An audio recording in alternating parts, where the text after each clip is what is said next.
Hi, my name is Tracy Bish, and I am a photographer, a Pilates teacher, an energy healer, and a lover of the earth.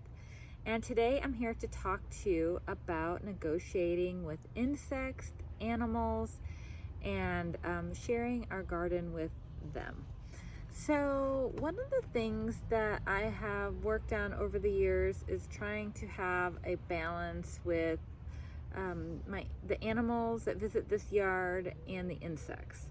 So we all have insects that we deem as pests, such as squash bugs, aphids, earwigs, and some of us may have problems with squirrels or maybe rabbits or moles. I have more issues with squirrels. So what I like to do firstly is to try to negotiate with them before I choose to either spray the plants with like a pesticide of some sort, usually organic, natural, or trap the squirrels or anything like that. So one of the things that I like to do is to go out to my garden and ground myself. So I want to be connected to the space before I do anything, because I feel like you really have to have that connection before you're in a position to negotiate.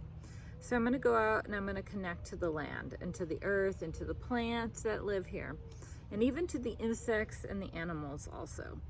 And next I'm going to call in the insect or animal in question.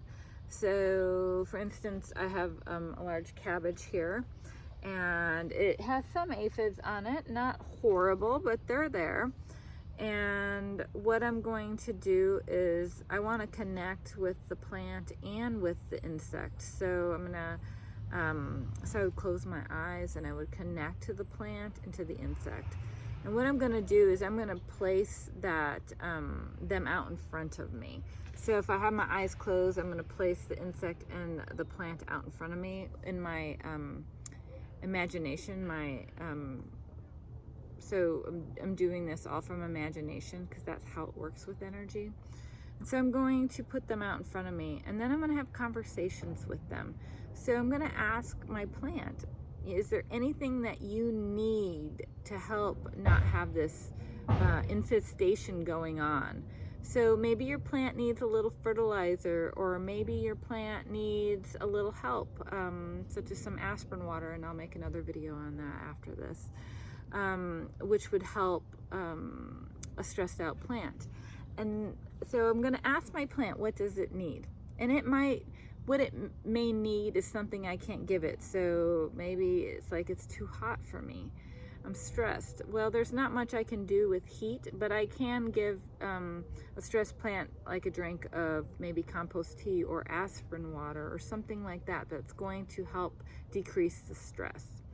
Next, I'm going to talk to the insect, and I'm going to ask it to, I'm going to actually give it a plant that it can have. So say this is a huge cabbage. I'm not going to want it on that. I'm going to pick a weak plant, and I'm going to say, you can have that plant. Like, I will allow you to be on that plant and that plant only. So I'm going to have a negotiation. And I will say sometimes this works, but sometimes it doesn't work. So maybe with the aphids, I reach out and I introduce myself, like I always do when talking to plants and animals and the earth. And I'm going to introduce myself, and I'm going to ask that this insect leave this plant or lessen its attack on it, feeding on it, and then I'm going to give it a plant. So I'm going to say, you can have that cabbage plant 3 down that isn't doing well. You can have that plant, but you cannot take this plant. You cannot overrun this plant. If you choose to not do this, I will spray you. I will kill you. I've done this with earwigs. I've done it with aphids. Squash bugs, I haven't really had great luck with squash bugs. So sometimes I try to negotiate, sometimes I don't. I just you know, take them out. I like to do this as a first line of action because it's working with the earth. So if I just go and kill stuff randomly, like I don't want death in my yard all that much, but I also want to have a conversation. It's the same with the squirrels. So my deal with the squirrels here is you are fine to run around, you're fine to dig in my paths, in the bark and the shavings and the compost pile, but you cannot go into the garden spaces and dig it up and chew whole, like make little teeth marks or chew marks into all my veggies like tomatoes or squash. If you choose to do this, I will trap you. So, but you're welcome here to use all these other spaces and, you know, feed out of the compost pile or whatever, but you are not allowed to do this. If you choose to do this, I will trap you. So I've made that agreement with the squirrels in this space, and I typically have good luck with that. So that's kind of the basics on trying to negotiate with these, the insects and the animals. Now I think you could do that for even good insects. You can actually call them in. So if you wanted more bees, or you wanted more predatory like wasps that would eat the aphids or ladybugs, you could probably sit with your garden and actually call them in, put them out in front of you and ask them to come to this space. Now I'm also a big believer in sharing my garden with insects and animals. So I'm not going to, my goal is not to get rid of everything, because I think that each insect and animal serves a purpose, and we have to think about where we live. We might have, like if we're in a newer area, we just took a wild land and we destroyed it for our home. Well, what about those insects and animals? So we have to be compassionate for them, and we also have to think about the whole and not just ourselves and our needs. So what I like to do is, like I said, share plants with especially the insects. Like I said, I typically will tolerate aphids and I'll tolerate earwigs. I will negotiate with them. I will not tolerate squash bugs because they do kill my plants. I also make deals with the yellow jackets, even though they typically don't want to negotiate that much. I just make the deal is, if you sting me, if you nest and you sting me, then I will kill you. But I try to negotiate not having a nest in my yard. Like, you're welcome here, I just would like you to nest somewhere else. So that's kind of my deal with animals and sharing my space, and I think it's really, really, really important that we stop having the war with them.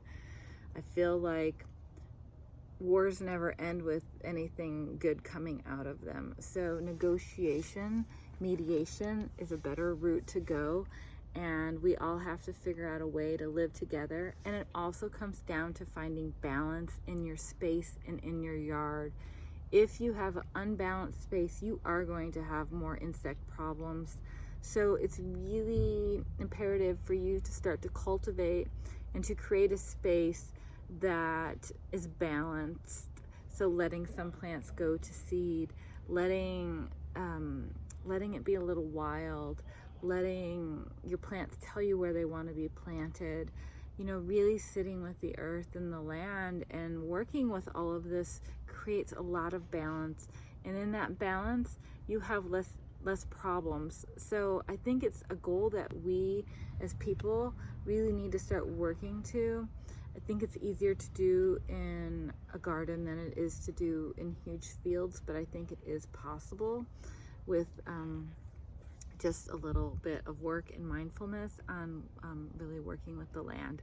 So I hope you enjoyed this video, and I hope you give it a try. Like I said, it may or may not work, but it is a great first line of action. Until next time, take care. Bye.